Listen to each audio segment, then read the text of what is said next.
Having a good relationship with your students is the key to a student's academic success. So the question is, how do you build a good relationship with your students? Well, we're going to talk about that today. Hi, I'm LaWanda Shields for 2Q Classrooms.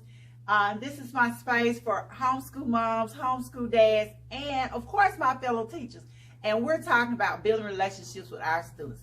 The first thing that we need to do when we're trying to establish a good relationship with our students is using an interest inventory. That means the first day or the first weeks of school, I do an interest inventory of my students. This is going to let me know what my students like, what they don't like, what they're interested in, and the things that they're not interested in. You can either make one of your own or purchase one online. They have a lot of printables on different websites, and I know Teachers Pay Teachers have a wide variety of interest inventories that you can use with your class. Do that first. Another thing, be sure to do when you're trying to build a relationship with your students is make sure that you're greeting your students at the door. You will be so surprised how important it is that you're standing at your door every morning, welcoming in your students. A nice smile, a good morning. It can make all the difference between having a good relationship and having a bad relationship with your students. Another thing that you want to try is make sure that you are attending your students' events. So let's say it's the first of school, you don't really know what your students are into or what sporting events they are participating in.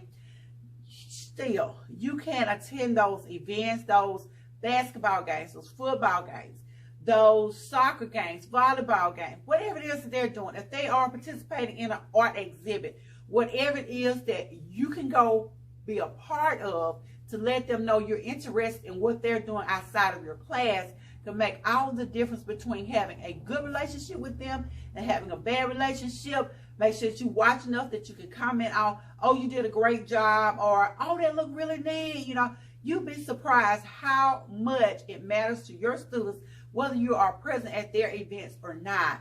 And you don't have to wait for an invitation. Usually there's a school calendar that's going to list events that are going on. Be sure to pick one or two out and just show up. I was absolutely amazed when I first started teaching that my students would come back after I attended a basketball and tell me, well, we saw you, Miss Shields, and you were over there and you were waving and you doing. It really gives them that boost of confidence when you're there. And as time has progressed, I've been invited several times by the students to come to their events. So even when they're having something at their local church or some other event that's away from school, because this is very important to them. This helps to build relationships. It lets them know that you care. Respect. Respect is another thing that is extremely important when you're trying to build relationships with your students.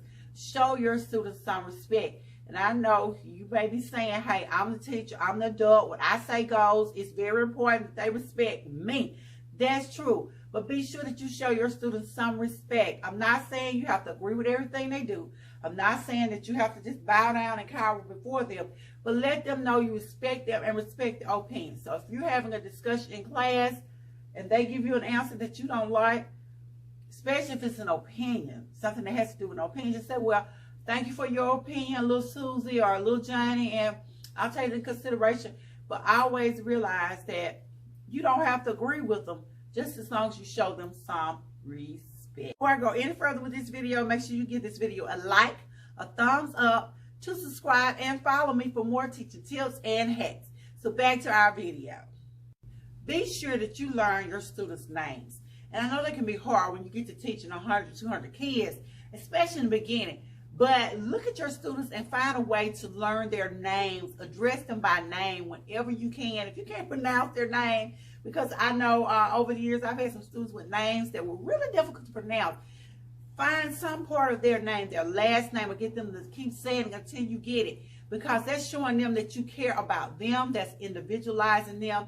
You're making them feel special and unique because you've learned their names. So that's also a part of building those relationships with your students. Parents, your students' parents are extremely, extremely, extremely important. Whether you're giving them those phone calls, whatever you're doing. Kid may say they don't even like their parents. What teenager does.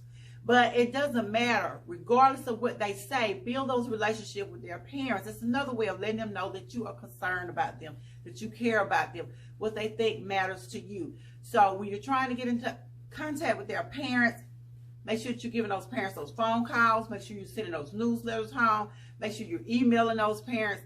And all the things that go into making sure that you are including all of your students.